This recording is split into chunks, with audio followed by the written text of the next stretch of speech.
Welcome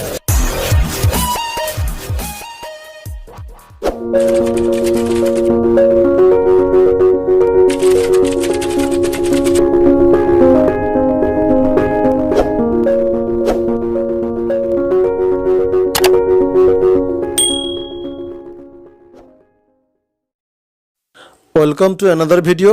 বন্ধুরা, টেন্সের যে ক্লাস হয়েছিল আমাদের তার সেকেন্ড পার্ট নিয়ে চলে এসেছি, অর্থাৎ কন্টিনিউয়াস যে ভাগটি রয়েছে সেটা নিয়ে আমরা আজকে আলোচনা করব।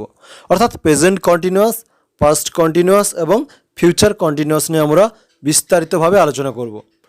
তো ভিডিওটি শুরু করার আগে একটাই কথা বলতে চাই, যদি তোমরা ফার্স্ট পার্টটা না দেখে থাকো তাহলে অবশ্যই দেখে নাও, কারণ ওই পার্টে আমরা অনেক কিছু জেনেছি। যেমন টেন্স কাকে বলে জেনেছি, টেন্সের কয়টি ভাগ, অ্যাকটিভ ভার্বের কত ধরনের রূপ হয়, অক্সিলারি ভার্বের সঠিক ব্যবহার, কত ধরনের পার্সন রয়েছে। অর্থাৎ বলতে গেলে টেন্সকে স্পষ্টভাবে জানার জন্য যে বেসিক জ্ঞানের প্রয়োজন, যে সাধারণ জিনিসগুলো আমাদের আগে জানতে হবে টেন্স জানার জন্য, সেগুলো আমরা বিস্তারিতভাবে জেনেছি। তার জন্য তোমরা অবশ্যই ফার্স্ট পার্টটা তোমরা দেখবে। আজকের এই পার্টে আমরা তাহলে কন্টিনিউয়াস যে পার্টটা রয়েছে, যে সেকেন্ড ভাগটা রয়েছে, সেইটা নিয়ে আমরা বিস্তারিতভাবে আলোচনা করব। শুরু করার আগে এই ছকটি আরেকবার দেখে নাও। এটা আমরা ফার্স্ট ক্লাসে ভালোভাবে বিস্তারিতভাবে জেনেছি, আরেকবার শুধু মনে করিয়ে দিচ্ছি। এই যে প্রাইমারি অক্সিলারি ভার্ব, এর মধ্যে যে বি ভার্বটা রয়েছে অ্যাম, ইজ, আর, অ্যাজ, ওয়্যার, এখানে অ্যাম, ইজ, আরকে আমরা প্রেজেন্ট টেন্সে ব্যবহার করব এবং ওয়াজ, ওয়্যারকে আমরা পাস্ট টেন্সে ব্যবহার করব, এটা জেনেছি। আচ্ছা, অনেক সময় প্রেজেন্ট ইনডিফিনাইটের ক্ষেত্রে অ্যাম, ইজ, আরকে আমরা মূল ভার্ব হিসেবে ব্যবহার করেছিলাম, ওয়াজ, ওয়্যারকে আমরা পাস্ট ইনডিফিনাইট টেন্সে মূল ভার্ব হিসেবেও ব্যবহার করেছিলাম। কিন্তু যখন আমরা কন্টিনিউয়াস টেন্স নিয়ে আলোচনা করছি তখন আমরা এই বি ভার্বগুলোকে অক্সিলারি ভার্ব অর্থাৎ হেল্পিং ভার্ব হিসেবে বাক্যে ব্যবহার করব এবং তারপরে একটা মূল ভার্ব থাকবে এবং তার সঙ্গে আইএনজি থাকবে, সেটা আমরা পরে আসছি।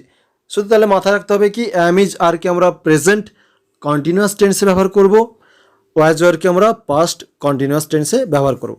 তাহলে ফিউচার কন্টিনিউয়াস টেন্সে আমরা কি ব্যবহার করব? ফিউচার কন্টিনিউয়াস টেন্সে আমরা শ্যাল বি, উইল বি ব্যবহার করব। আচ্ছা, শ্যাল আর উইল অবশ্যই তো থাকবে, জানো ফিউচার মানে শ্যাল উইল থাকবেই, আর সেখানে আমরা একটা কি বি যোগ করে দেবো। হেল্পিং ভার্ব হিসেবে আমরা শ্যাল বি, উইল বি ব্যবহার করব কার ক্ষেত্রে? ফিউচার কন্টিনিউয়াস টেন্সের ক্ষেত্রে। তাহলে ক্লিয়ার, বোঝা গেল তিনটে ভাগ।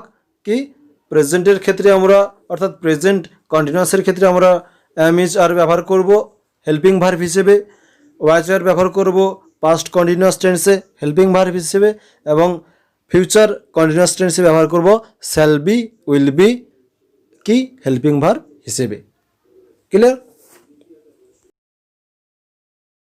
এবার আমরা তিনটা টেন্স নিয়ে আলোচনা করব, অর্থাৎ তিনটা টেন্সের কন্টিনিউয়াস যে ভাগটি রয়েছে সেটা নিয়ে আলোচনা করব।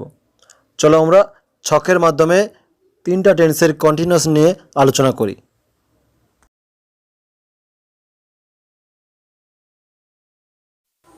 আচ্ছা, কন্টিনিউয়াস অর্থাৎ কি? ঘটমান। তাহলে কি যে কাজটা এখন ঘটছে, ঘটমান, ঘটছে, এখনও কিন্তু সম্পূর্ণ শেষ হয়নি। যে কাজটা আমরা এখনও করছি, করা এখনও শেষ হয়নি, অর্থাৎ ঘটমান অবস্থায় রয়েছে, তখন আমরা তাকে কন্টিনিউয়াস বলছি। অর্থাৎ সেটা প্রেজেন্টে হতে পারে, পাস্টে হতে পারে বা ফিউচারে হতে পারে। আচ্ছা, প্রথমে আমরা প্রেজেন্ট কন্টিনিউয়াসটা নিয়ে আলোচনা করব। তাহলে কি, যে ঘটমান অর্থাৎ কাজটি ঘটে চলেছে, কাজটি কিন্তু শেষ হয়নি, তখন তাকে আমরা কন্টিনিউয়াস বলবো। এটা প্রেজেন্টের ক্ষেত্রে হলে, বর্তমানের ক্ষেত্রে হলে তখন আমরা তাকে প্রেজেন্ট কন্টিনিউয়াস বলবো। তাহলে প্রেজেন্ট কন্টিনিউয়াসে আমরা কি বলতে পারি? যে কোনো কাজ বর্তমান সময়ে ঘটে চলেছে, এখনও কাজটি সম্পূর্ণরূপে শেষ হয়নি, তখন ভার্বের যে রূপ বা ভার্বের যে গঠন হবে তখন তাকে আমরা কি বলবো? প্রেজেন্ট কন্টিনিউয়াস টেন্স বলবো। তাহলে কি হলো? বর্তমানে কোনো কাজ যদি চলছে, কিন্তু শেষ হয়নি, সেই কাজটি কিন্তু এখনও কি চলমান অবস্থায় রয়েছে, সেই কাজটি কিন্তু সম্পূর্ণ হয়নি, তখন তাকে আমরা কন্টিনিউয়াস বলবো। উদাহরণ দিলে ক্লিয়ার করে বুঝতে পারবে। যদি বলি আমরা স্কুলে যাচ্ছি, আমরা স্কুলে যাচ্ছি। আচ্ছা, লক্ষ্য করলে দেখতে পাবে যাচ্ছি, একটু ভাবো, দেখো আমরা কিন্তু যাচ্ছি বলছি, বলিনি যে গিয়েছিলাম বা যাব বা যাই, এরকম কিছু বলছি না, আমরা যাচ্ছি। তাহলে ওই যে যাওয়া কাজটা এখনও কিন্তু চলমান অবস্থায় রয়েছে, আমরা কিন্তু যাচ্ছি, আমরা কিন্তু স্কুলে পৌঁছোইনি এখনও, তাই না? আমরা যাচ্ছি এখনও, তাই তো?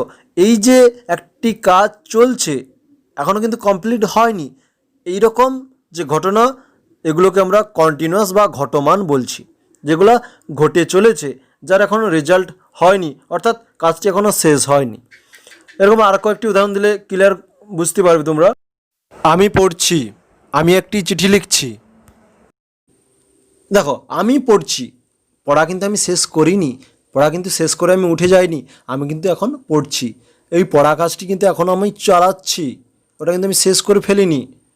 আমি একটি চিঠি লিখছি, লেখাটা শেষ করিনি, আমি চিঠি লেখাটা শেষ করিনি, এখনও লিখছি। ছেলেরা খেলছে, এখনও কিন্তু তারা খেলা শেষ করেনি, বা বলছি না যে তারা খেলতে যাবে, তাহলে কি বলছি, ছেলেরা খেলছে, তারা এখন খেলারত অবস্থায় আছে, তাহলে তার যে এই খেলা কাজটি, এটা কিন্তু এখনও ঘটমান বা এখন এটা চলছে। শিশুটি ঘুমোচ্ছে, দেখো শিশুটি কিন্তু ঘুম থেকে উঠে পড়েনি, শিশুটি এখনও ঘুমোচ্ছে, এখন ঘুমন্ত অবস্থায় রয়েছে, অর্থাৎ এখানে যে ঘুমানো যে কাজটি, এটা কিন্তু এখনও চলছে, তাই না? তাহলে বোঝা গেল যে বর্তমানে কোনো কাজ চলমান অবস্থায় রয়েছে, অর্থাৎ কাজটি এখনও সম্পূর্ণ শেষ হয়নি, সেই রকম বাক্যকে আমরা কি বলবো, প্রেজেন্ট কন্টিনিউয়াস টেন্স বলবো। বাংলাতে ঘটমান বর্তমান বলবো। আচ্ছা, বাংলাতে যদি কোনো বাক্য দেওয়া থাকে, তাহলে সেই বাক্যটি ঘটমান বর্তমানে রয়েছে, এটা আমরা কি করে বুঝবো? ওই বাক্যটিকে আমরা ভালো করে লক্ষ্য করব এবং ওই বাক্যটির মধ্যে যে ক্রিয়াপদটি রয়েছে, সেই ক্রিয়াপদটি খুঁজে বের করব এবং লক্ষ্য করে দেখব ওই ক্রিয়াপদের শেষে তেছি, তেছ, তেছে উচ্চারিত হচ্ছে বা ছি, ছ, ছে উচ্চারিত হচ্ছে। যখন আমরা এরকম ক্রিয়াপদ খুঁজে বের করব যার শেষে তেছি, তেছ, তেছে বা ছি, ছ, ছে উচ্চারিত হচ্ছে, তখন আমরা বাক্যটিকে ইংরেজিতে ট্রান্সলেট করার সময় প্রেজেন্ট কন্টিনিউয়াস টেন্সে ট্রান্সলেট করব। ক্লিয়ার? আচ্ছা, আগের উদাহরণগুলো যদি আমরা আরেকবার দেখি, যে তারা খেলছে, আমরা স্কুলে যাচ্ছি, আমি চিঠি লিখিতেছি, রহিম নদীতে সাঁতার কাটিতেছে। দেখো এই যে বাক্যগুলো তোমরা দেখতে পাচ্ছ, সেখানে প্রথম যে বাক্যটা তারা খেলছে, মূল ক্রিয়াপদ কি, খেলা, তার সঙ্গে যুক্ত আছে ছে, খেলছে, তাই তো? তাহলে এখানে ছে উচ্চারিত হচ্ছে, তাহলে এখানে আমরা কি বুঝবো যে এটা কিসে রয়েছে, ঘটমান বর্তমানে রয়েছে। তাহলে এই বাক্যটিকে যখন আমরা ইংরেজিতে ট্রান্সলেট করব, তখন আমরা প্রেজেন্ট কন্টিনিউয়াস টেন্সে পরিবর্তন করব। বোঝা গেল? কারণ এখানে যে মূল ক্রিয়াপদ খেলা রয়েছে, তার শেষে ছে উচ্চারিত হচ্ছে। বাক্যটির ভাব যদি আমরা বুঝি, তাহলে কি, যে তারা খেলছে, অর্থাৎ কি, তারা এখন খেলারত অবস্থায় রয়েছে, তাদের খেলাটা কিন্তু এখনও কমপ্লিট হয়নি, তারা কিন্তু খেলাটা শেষ করেনি, তারা এখন খেলছে, তাই তো? তাদের খেলা কাজটা এখনও চলছে। তাহলে আগেই বলা ছিল যে ঘটমান অর্থাৎ কন্টিনিউয়াস মানে কোনো কাজটি চলবে, তাহলে যেহেতু এটা বর্তমান বা প্রেজেন্ট কন্টিনিউয়াস, তাই জন্য বর্তমানে খেলাটি এখনও চলছে, শেষ হয়নি। আচ্ছা, দ্বিতীয় বাক্যটি কি, আমরা স্কুলে যাচ্ছি, অর্থাৎ কি, আমরা কিন্তু স্কুলে যাওয়া শেষ করিনি, আমরা স্কুলের পথে এখনও চলেছি, তাই তো? আমরা স্কুল যাচ্ছি, স্কুলে এখনও পৌঁছোয়নি, তাহলে যাওয়া মূল ক্রিয়াপদ, তার সঙ্গে ছি যুক্ত আছে, তাই তো? তাহলে যাচ্ছি, তাহলে এটা কি, এটা কোন টেন্সে রয়েছে, প্রেজেন্ট কন্টিনিউয়াস টেন্সে রয়েছে। ঠিক সেভাবে আমি চিঠি লিখিতেছি, লিখিতেছি, আমি কিন্তু এখনও চিঠি লিখিতেছি, লেখা শেষ করিনি বা লিখবো বলিনি, লিখিতেছি, এখনও আমি কিন্তু চিঠিটা লিখছি, তাই তো? এটাই তো বোঝাচ্ছে। তার জন্য এটা আমি বর্তমানে এই কাজটি এখনও করছি, এই কাজটির সঙ্গে আমি যুক্ত রয়েছি, এই কাজটি এখন আমি শেষ করিনি, তার জন্য এটা কি প্রেজেন্ট কন্টিনিউয়াস টেন্স। ঠিক একই রকম রহিম নদীতে সাঁতার কাটিতেছে, তাই তো? তাহলে কি রহিম এখনও সাঁতার কাটছে, সে কিন্তু সাঁতার কাটা শেষ করেনি বা সাঁতার কাটতে যাবে এটা বলছে না। তাহলে কি রহিম সাঁতার কাটিতেছে, দেখো ক্রিয়াপদের শেষে তেছে উচ্চারিত হচ্ছে, তাহলে এটা আমরা বাংলাতে কী ভেবে নেব যে ঘটমান বর্তমানে রয়েছে। আর ইংরেজিতে যখন আমরা পরিবর্তন করতে যাব বাক্যটিকে, তখন কোন টেন্সে পরিবর্তন করব? প্রেজেন্ট কন্টিনিউয়াস টেন্সে পরিবর্তন করব। কারণ আমরা জেনেছি যে যদি কোনো কাজ বর্তমান সময়ে চলছে বোঝায় কাজটি, অর্থাৎ কাজটি সম্পূর্ণরূপে শেষ হয়নি, তখন আমরা তাকে প্রেজেন্ট কন্টিনিউয়াস টেন্সে রূপান্তরিত করব। বোঝা গেল? আচ্ছা, বাংলা তো বোঝা গেল, এবারে ইংরেজিতে বাক্যের কী ধরনের গঠন থাকলে আমরা বলতে পারবো যে বাক্যটি প্রেজেন্ট কন্টিনিউয়াস টেন্সে রয়েছে, তাহলে সেটা জানার জন্য আমাদের গঠনটা জেনে নিতে হবে। তাহলে প্রেজেন্ট কন্টিনিউয়াস টেন্সের গঠনটা কি না, প্রথমে সাবজেক্ট থাকবে, তারপরে অ্যাম, ইচ, আর, এদের মধ্যে যে কোনো একটি বসবে এবং তারপরে মূল ভার্ব বসবে, আর মূল ভার্বের সঙ্গে আইএনজি যুক্ত হবে। তাহলে এটা মাথায় রাখতে হবে যে কন্টিনিউয়াস মানে একটা বিভার্ব থাকবে আর মূল ভার্বের সঙ্গে আইএনজি যুক্ত থাকবে তিনটা টেন্সের ক্ষেত্রে। যেহেতু প্রেজেন্ট কন্টিনিউয়াস টেন্স নিয়ে কথা বলছি এখন, তাই জন্য অ্যাম, ইচ, আর এই তিনটি বি ভার্বের মধ্যে যে কোনো একটি বি ভার্ব সাবজেক্টের পরে বসবে সাবজেক্ট অনুযায়ী, তারপরে যে মূল ভার্ব বসবে তার সঙ্গে আইএনজি যুক্ত হয়ে বসবে। তাহলে ক্লিয়ার? তাহলে কি সাবজেক্ট, তারপরে অ্যাম, ইচ, আর, তারপরে মূল ভার্ব, তার সঙ্গে আইএনজি যুক্ত হয়ে বসবে এবং তারপরে অবজেক্ট বা আদার্স থাকতে পারে, সেটা নিয়ে আমাদের মাথা ঘামানোর দরকার নেই, আমাদের শুধু ভার্বের গঠনটা আমাদের জানতে হবে। ক্লিয়ার? তাহলে কয়েকটি উদাহরণ দিলে আমরা বিষয়টি আরও পরিষ্কারভাবে বুঝতে পারব।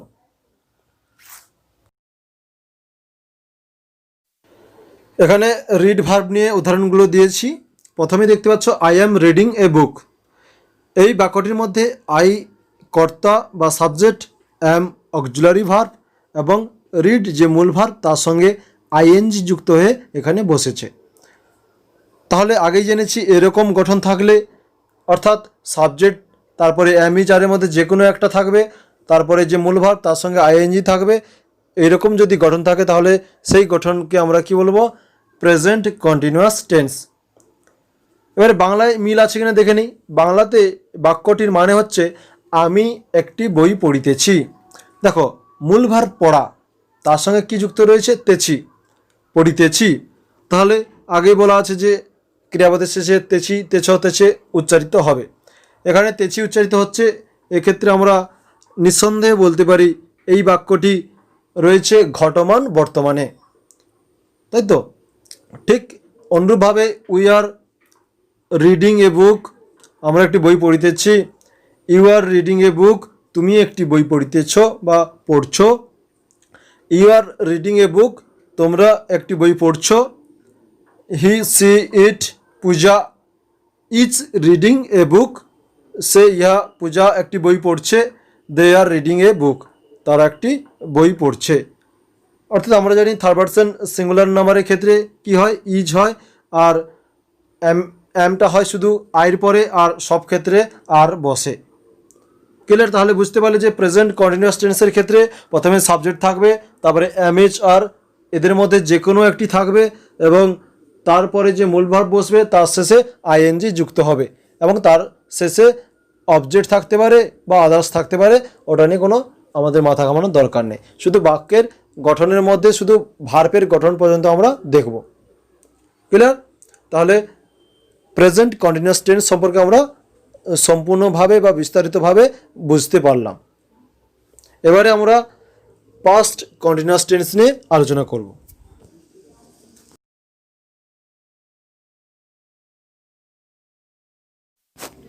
পাস্ট কন্টিনিউয়াস ঘটমান অতীতকাল কাকে বলে? ভার্বের যে কাজটি অতীত সময়ে চলছিল বা ঘটছিল বোঝায় তাকেই পাস্ট কন্টিনিউয়াস টেন্স বলে। অর্থাৎ অতীত সময়ে কোনো কাজ কিছুটা সময় ধরে ঘটমান অবস্থায় ছিল বা কাজটি কিছুটা সময় ধরে চলছিল বোঝায়, সেই ধরনের বাক্যকে আমরা ইংরেজিতে পাস্ট কন্টিনিউয়াস টেন্স বলি, আর বাংলাতে ঘটমান অতীতকাল বলি। আমরা আগেই জেনেছি কন্টিনিউয়াস মানে ঘটমান, অর্থাৎ কোনো কাজ কিছুটা সময় ধরে চলবে। যেহেতু এখানে পাস্ট কন্টিনিউয়াস, তাই জন্য এই ঘটনাটি অতীতে হবে, তাহলে অতীত সময়ে কোনো কাজ কিছুটা সময় ধরে চলতে থাকবে বা কিছুটা সময় ধরে ঘটমান অবস্থায় থাকবে কাজটি, তখন সেই বাক্যকে আমরা কি বলবো? পাস্ট কন্টিনিউয়াস টেন্স বলবো। আচ্ছা, আমরা আরও সহজ করে বোঝার জন্য প্রেজেন্ট কন্টিনিউয়াস এবং পাস্ট কন্টিনিউয়াসকে কম্পেয়ার করে পড়ব। তাহলে আমরা আগে কি জেনেছি যে বর্তমানে কোনো কাজ চলছে বোঝালে, অর্থাৎ বর্তমানে কাজটি শেষ হয়নি, কাজটি ঘটমান বা চলমান অবস্থায় রয়েছে, এরকম বাক্যকে আমরা কি বলেছি? ঘটমান বর্তমান বা প্রেজেন্ট কন্টিনিউয়াস টেন্স বলেছি। এবারেও ঠিক একই রকম কাজটি চলমান অবস্থায় বা ঘটমান অবস্থায় থাকবে, কিন্তু সময়টা অতীতকালে হয়ে যাবে। বোঝা গেল? তাহলে কাজটি ঘটমান বা চলমান অবস্থায় থাকবে, কিন্তু সময়টা অতীতকালে হয়ে যাবে। অর্থাৎ কি? অতীতে কাজটি চলছিল বোঝাবে, তাই তো? পাশাপাশি যদি দুটো উদাহরণ আমরা দেখি তাহলে জিনিসটি আরও ক্লিয়ার করে বুঝতে পারবো। দুটো উদাহরণ মানে প্রেজেন্ট কন্টিনিউয়াস এবং পাস্ট কন্টিনিউয়াসের দুটো উদাহরণ। প্রথম বাক্য যদি বলি, আমি স্কুলে যাচ্ছি, তারপর আমি স্কুলে যাচ্ছিলাম বা যাইতেছিলাম। আচ্ছা, ফার্স্ট যে বাক্যটি রয়েছে সেটা আমরা যদি ভালো করে লক্ষ্য করি দেখতে পাবো কি? আমি স্কুলে যাচ্ছি, অর্থাৎ কি? এখনও স্কুলে পৌঁছয়নি, আমি স্কুলে যাচ্ছি। তাহলে স্কুলের দিকে আমি চলমান অবস্থায় রয়েছি, অর্থাৎ আমার যে যাওয়া যে কাজটি, সেই কাজটি এখনও সম্পূর্ণ হয়নি। তাহলে কি বলতে পারি?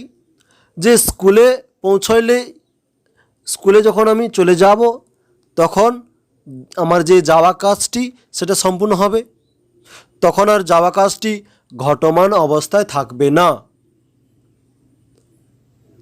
তখন যে বাক্যটি হবে, তখন সেই বাক্যটিকে আমরা কি বলবো?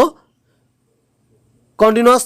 যেহেতু ঘটনাটি বর্তমানে হচ্ছে, তাই জন্য present continuous. Is it clear? আচ্ছা, এখন ভালো করে ভাবো, এই বাক্যটি বা এই কথাটি যদি আমি কয়েকদিন পরে বলি তাহলে কি বলবো?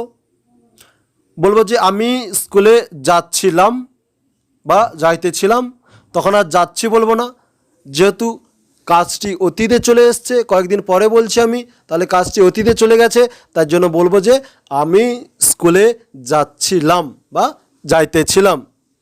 অর্থাৎ কি? কাজটি অতীতকালে হয়ে গেছে, কিন্তু কাজটির যে ধরন সেটা কিন্তু একই আছে, অর্থাৎ কি? ঘটমান বা চলতে থাকা, এই যে ধরন সেটা কিন্তু একই আছে, কিন্তু সময়টা শুধু হয়ে গেছে অতীতকাল। বোঝা গেল? অন্যভাবে যদি বুঝতে চাই তাহলে কি বলবো? প্রথম বাক্যটি কী ছিল? আমি স্কুলে যাচ্ছি, অর্থাৎ এখানে যে যাচ্ছি কাজটি এটা কিন্তু বর্তমানে রয়েছে, এটা কোনো সন্দেহ নেই। আচ্ছা, কিন্তু আমরা আগে কি জেনেছি যে কোনো ক্রিয়াপদের শেষে যদি লাম লে ল উচ্চারিত হয় তখন ওই ক্রিয়াটি বর্তমানে না হয়ে অতীতে হচ্ছিল বোঝাবে, তাই তো? লাম লে ল যুক্ত থাকলে অতীতকালে হয়, এটা আমরা জেনেছি। তার জন্য এখানে যে বাক্যটি আমি স্কুলে যাচ্ছি, এই বাক্যটি প্রেজেন্ট কন্টিনিউয়াস বা বর্তমান ঘটমানে রয়েছে। তাহলে একে বা এই বাক্যটিকে যখন আমরা পাস্ট কন্টিনিউয়াসে করব, তাহলে শুধু কি করব, যাচ্ছি যে ক্রিয়াপদ রয়েছে এই ক্রিয়াপদের শেষে শুধু কি যোগ করব, লাম লে ল এর মধ্যে যে কোনো একটি যোগ করব। যোগ করে দিলেই আমরা কি পেয়ে যাব, পাস্ট কন্টিনিউয়াস টেন্স পেয়ে যাব। তাহলে যোগ করলে কি হচ্ছে, আমি স্কুলে যাচ্ছিলাম বা যাইতেছিলাম। তাহলে যখন লাম লে ল থাকছে এবং ঘটনাটি ঘটমান অবস্থায় থাকছে, তখন আমরা কি বলবো, বাক্যটিকে পাস্ট কন্টিনিউয়াস টেন্সে রয়েছে। বোঝা গেল? একটি কথা মাথায় রাখবে, যদি প্রেজেন্ট কন্টিনিউয়াস টেন্সটা আমরা ভালো করে বুঝতে পারি, তাহলে পাস্ট বা ফিউচার কন্টিনিউয়াস টেন্স খুব সহজেই ধরতে পারবো। কারণ প্রেজেন্ট কন্টিনিউয়াস টেন্সের সঙ্গে তুলনা করে পাস্ট কন্টিনিউয়াস এবং ফিউচার কন্টিনিউয়াসটা যদি আমরা আলোচনা করি, তাহলে আমরা জিনিসটি খুব সহজে এবং ক্লিয়ার করে জিনিসটি বুঝতে পারবো। ঠিক আছে?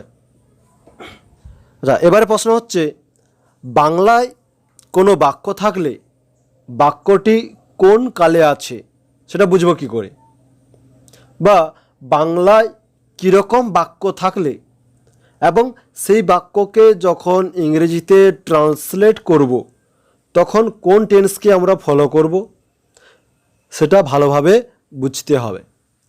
তাহলে সেটা বোঝার জন্য আমাদের কি করতে হবে, চেনার উপায়টা লক্ষ্য করতে হবে। চেনার উপায়টা কি তাহলে?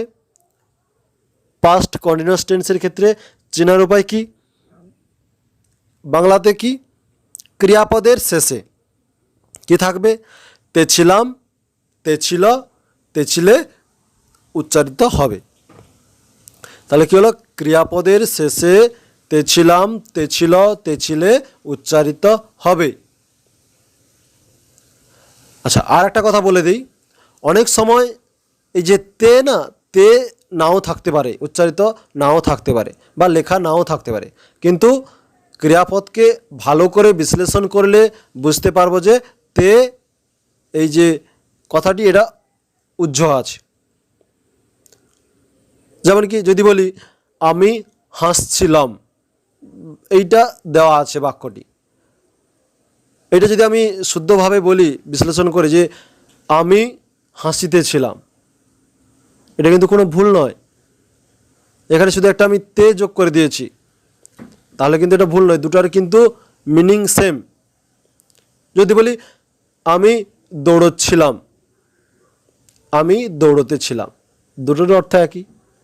আমি পড়ছিলাম, আমি পড়িতেছিলাম, তাহলে দুটোর অর্থ একই। বোঝা গেল? তাহলে কি যখন কোনো বাক্যের ক্রিয়াপদের শেষে তেছিলাম, তেছিল, তেছিলে উচ্চারিত হচ্ছে দেখি, তখন ওই বাক্যটি বাংলাতে ঘটমান অতীতকালে রয়েছে এবং ওই বাক্যটিকে যখন আমরা ইংরেজিতে ট্রান্সলেট করব তখন পাস্ট কন্টিনিউয়াস টেন্সকে ফলো করব। বোঝা গেল? আচ্ছা, এখন প্রশ্ন হচ্ছে, ইংরেজিতে যদি কোনো বাক্য থাকে সেই বাক্যটি যে পাস্ট কন্টিনিউয়াস টেন্সে রয়েছে সেটা বুঝবো কী করে, তাই তো? তাহলে এটা বুঝতে হলে আমাদের কি গঠনটা ভালো করে জানতে হবে, পাস্ট কন্টিনিউয়াস টেন্সের গঠনটা ভালো করে জানতে হবে। গঠন কি? আগেই বলা হয়েছে যে কন্টিনিউয়াস মানেই, যে কোনো টেন্সের কন্টিনিউয়াস মানেই বি ভার্ব থাকবে আর কি থাকবে, মূল ভার্বের সঙ্গে আইএনজি যুক্ত থাকবেই। তাহলে এক্ষেত্রে পাস্ট কন্টিনিউয়াস টেন্সের ক্ষেত্রে গঠনটা কি? প্রথমে থাকবে সাবজেক্ট, তারপরে থাকবে ওয়াচ বা ওয়ারের মধ্যে যে কোনো একটি, তারপরে মূল ভার্ব এবং তার সঙ্গে আইএনজি যুক্ত থাকবে। তারপর আদার্স থাকতে পারে, না থাকতে পারে, সেটা নিয়ে আমাদের কোনো চাপ নেই।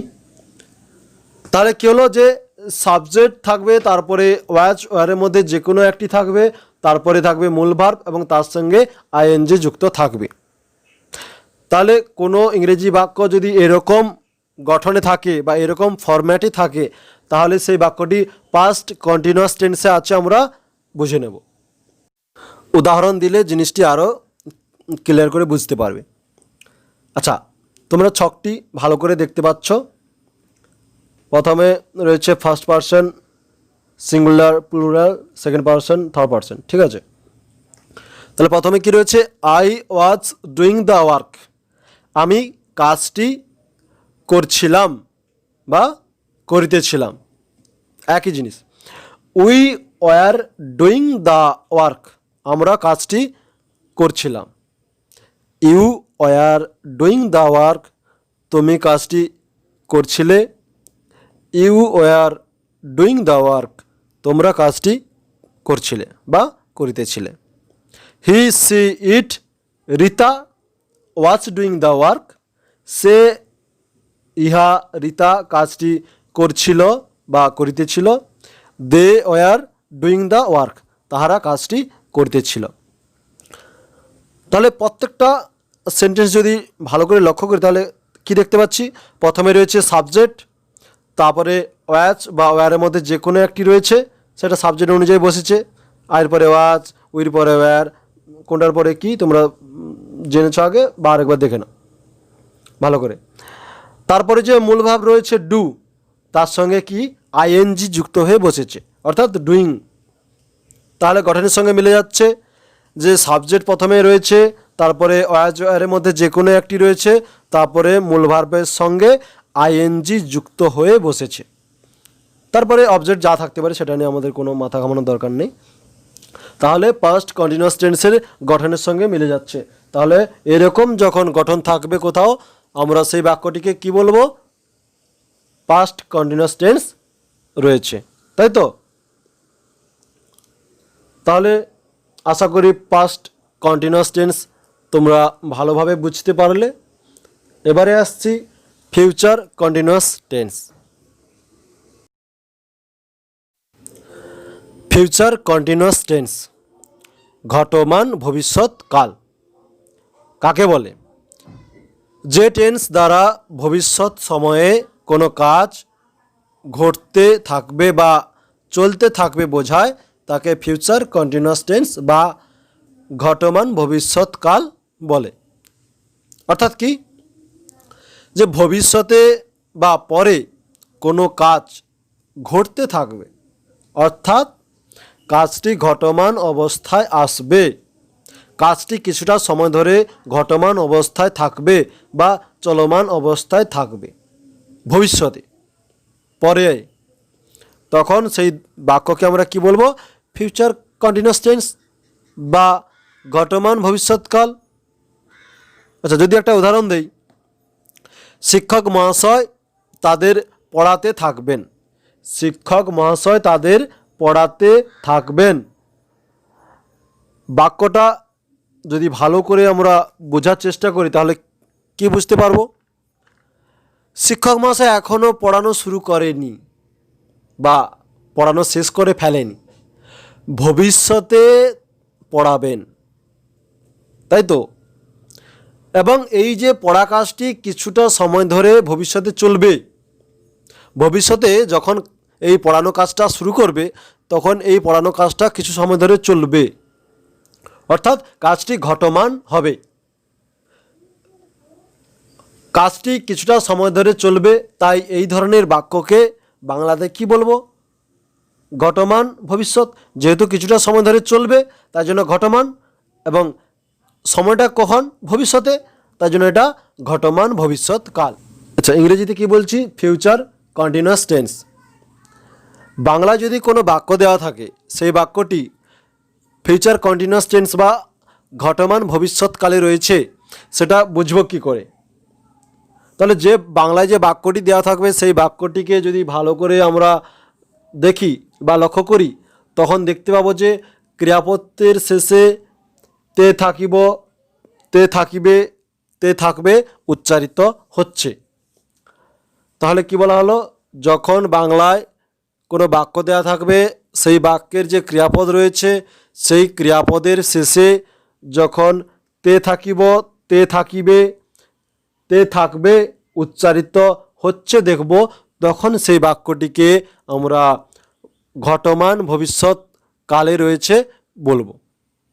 এবং সেই বাক্যটিকে যখন আমরা ইংরেজিতে পরিবর্তন করব তখন ফিউচার কন্টিনিউয়াস টেন্সে পরিবর্তন করব। তাহলে এবার প্রশ্ন আসছে যে ফিউচার কন্টিনিউয়াস টেন্সের গঠনটা কি? গঠনটা না জানলে তো আমরা পরিবর্তন করতে পারবো না। তাহলে গঠনটা কি বা কি ধরনের সেন্টেন্স ইংরেজিতে থাকলে আমরা সেই সেন্টেন্সটি যে ফিউচার কন্টিনিউয়াস টেন্সে রয়েছে সেটা বলবো। তাহলে এর জন্য আমাদের কি জানতে হবে? গঠন। তাহলে গঠনটা কি? প্রথমে রয়েছে সাবজেক্ট, তারপরে শ্যাল বি বা উইল বির মধ্যে যে কোনো একটি বসবে সাবজেক্ট অনুযায়ী, তারপরে মূল ভার্ব, তার সঙ্গে আইএনজি যুক্ত হয়ে বসবে, এবং আদার্স থাকতে পারে, না থাকতে পারে। তাহলে কী হলো? সাবজেক্ট প্লাস শ্যাল বি বা উইল বি প্লাস মূল ভার্ব, তার সঙ্গে আইএনজি যুক্ত হবে। বোঝা গেল? আগে জেনেছি যে কন্টিনিউয়াস মানে মূল ভার্বের সঙ্গে আইএনজি যুক্ত হয়ে বসবে, 1 নম্বরে। 2 নম্বরে কি? এখানে একটা বি ভার্ব থাকবে। আচ্ছা, যেহেতু শ্যাল উইল এগুলো আমরা কি জেনেছি? মডেল, তাই জন্য এগুলাকে বি ভার্ব করার জন্য একটা করে দেখো বি যোগ করে দিয়েছি উভয় ক্ষেত্রে। তাহলে কি? শ্যাল উইল তো অবশ্যই থাকবে ফিউচারের ক্ষেত্রে। ফিউচার মানে তো শ্যাল উইল ছাড়া তো ফিউচার টেন্স কখনোই সম্ভব নয়। প্রত্যেকটা ফিউচারে যে 4টা ভাগ রয়েছে প্রত্যেকটা ভাগে শ্যাল উইল অবশ্যই থাকবে। শ্যাল উইল না থাকলে ফিউচার কখনোই হবে না। কিন্তু এখানে আমাদের বি ভার্ব প্রয়োজন, তাই জন্য শ্যালের পরে একটা বি যোগ করে দিয়েছি আর উইলের পরে একটা বি যোগ করে দিয়েছি। এটা মাথায় রাখতে হবে, ঠিক আছে? তাহলে কী হলো? যে সাবজেক্ট প্লাস শ্যাল বি বা উইল বি, তারপরে মূল ভার্ব, তার সঙ্গে আইএনজি যুক্ত। আচ্ছা, উদাহরণের এই ছকটি ভালো করে লক্ষ্য করো, তাহলে ভালোভাবে বুঝতে পারবে। প্রথমে কি রয়েছে? আই শ্যাল বি রিডিং, আমি পড়তে থাকব। উই শ্যাল বি রিডিং, আমরা পড়তে থাকব। ইউ উইল বি রিডিং, তুমি পড়তে থাকবে। ইউ উইল বি রিডিং, তোমরা পড়তে থাকবে। হি she it Babu will be reading, সে ইহা বাবু পড়তে থাকবে। দে উইল বি রিডিং, তাহারা পড়তে থাকবে। তাহলে প্রত্যেকটা সেন্টেন্স যদি লক্ষ্য করো দেখতে পাবে প্রথমে রয়েছে সাবজেক্ট, তারপরে রয়েছে শ্যাল বি বা উইল বির মধ্যে যে কোনো একটি, সেটা সাবজেক্ট অনুযায়ী বসেছে। তারপরে যে মূল ভার্ব রিড, তার সঙ্গে আইএনজি যুক্ত হয়ে বসেছে। আচ্ছা, এখানে I shall be reading a story book বা যা কিছু বলতে পারি, নিউজ পেপার যা বলতে পারি, সেটা নিয়ে আমাদের কোনো মাথা ঘামানোর দরকার নেই। শুধু টেন্স জানতে হলে আমাদের কি ভার্বের গঠন পর্যন্ত আমাদের দেখতে হবে। তাহলে দেখতে পাচ্ছ যে প্রত্যেকটা সাবজেক্টের পরে শ্যাল বি বা উইল বি বসেছে, তারপরে যে মূল ভার্ব তার সঙ্গে আইএনজি যুক্ত হয়ে বসেছে। যেহেতু শ্যাল বা will modal verb, modal auxiliary verb, তাই জন্য তাদের পরে বি যোগ করেছি কন্টিনিউয়াস টেন্স বলে, তাই তো? তাহলে পাস্ট কন্টিনিউয়াস টেন্সের গঠনটা আমার এখানে মিলে যাচ্ছে। কি? সাবজেক্ট প্লাস শ্যাল বা উইল, তারপরে মূল ভার্ব, তার সঙ্গে আইএনজি যুক্ত। বোঝা গেল? আশা করি তোমরা 3টা কন্টিনিউয়াস টেন্স ভালোভাবে সুন্দরভাবে বুঝতে পেরেছো। আচ্ছা, 3টা কন্টিনিউয়াস টেন্স অর্থাৎ present continuous tense, past continuous tense এবং ফিউচার কন্টিনিউয়াস টেন্সের যে গঠন রয়েছে সেই গঠন আমরা একসঙ্গে দেখে নেব। প্রেজেন্ট কন্টিনিউয়াস টেন্স কি? Subject plus M H R plus মূল ভার্ব প্লাস তার সঙ্গে আইএনজি যুক্ত। Past continuous tense subject plus watch were plus মূল ভার্ব তার সঙ্গে আইএনজি যুক্ত। Future continuous tense subject plus shall be বা উইল বি প্লাস মূল ভার্ব তার সঙ্গে আইএনজি যুক্ত। 3টা টেন্সের গঠন যদি আমরা কম্পেয়ার করে মনে রাখি তাহলে কি আমরা কখনো ভুলবো না বা কখনো গুলিয়ে ফেলবো না। আর এই 3টা টেন্সের মধ্যে কমন কি রয়েছে? আগে বলেছি কন্টিনিউয়াস মানে মূল ভার্বের সঙ্গে একটা আইএনজি যুক্ত হবেই হবে। আর কি থাকবে? বি ভার্ব থাকবে। দেখতে পাচ্ছ যে প্রেজেন্টের ক্ষেত্রে বি ভার্ব এম ইজ আর বসেছে, পাস্টের ক্ষেত্রে ওয়াচ ওয়্যার বসেছে। আচ্ছা, এখানে একটা জিনিস মনে রাখবে, বি ভার্ব তো লাগছে, বি ভার্ব তাহলে ফিউচারের ক্ষেত্রে আমরা কি জানি শ্যাল উইল বসে, এগুলো তো আর বি ভার্ব নয়, এগুলো মডেল। তাই জন্য আমরা এখানে একটা এক্সট্রা কি যোগ করব, বি। তাহলে কি যোগ করব, বি। কোথায়? শ্যাল বা উইলের পরে। তখন ফিউচার টেন্সে বি ভার্ব হিসেবে শ্যাল বি বা উইল বি হয়ে যাবে। ক্লিয়ার? তিনটা টেন্সের ক্ষেত্রে যে কন্টিনিউয়াস ভাগটি রয়েছে সেই ভাগটি আমরা বিস্তারিতভাবে জানলাম। আশা করছি তোমরা এরকম কম্পেয়ার করে যদি মনে রাখো তিনটা টেন্সের গঠন, তিনটা টেন্সের কন্টিনিউয়াস যে ভাগটি রয়েছে তার গঠন যদি তোমরা এরকম কম্পেয়ার করে মনে রাখো, তাহলে কখনো তোমরা ভুলবে না বা কখনো গুলিয়ে ফেলবে না। আশা করছি তোমরা ভিডিওটি দেখে উপকৃত হয়েছ। যদি উপকৃত হয়ে থাকো, যদি সহজভাবে বুঝতে পারো, তাহলে অবশ্যই ভিডিওকে একটা লাইক করো। অবশ্যই তোমাদের যদি কিছু জানার থাকে কমেন্ট করে জানাও এবং বন্ধুদের সঙ্গে শেয়ার করো। আর যদি আমার চ্যানেলে নতুন এসে থাকো তাহলে অবশ্যই চ্যানেলটিকে সাবস্ক্রাইব করো। এরপরে দেখা হচ্ছে আবার নেক্সট ভিডিও, অর্থাৎ তিনটা টেন্সের যে পারফেক্ট যে ভাগটি রয়েছে সেই ভাগটি নিয়ে দেখা হচ্ছে। ভালো থাকো, সুস্থ থাকো। থ্যাংক ইউ, ধন্যবাদ।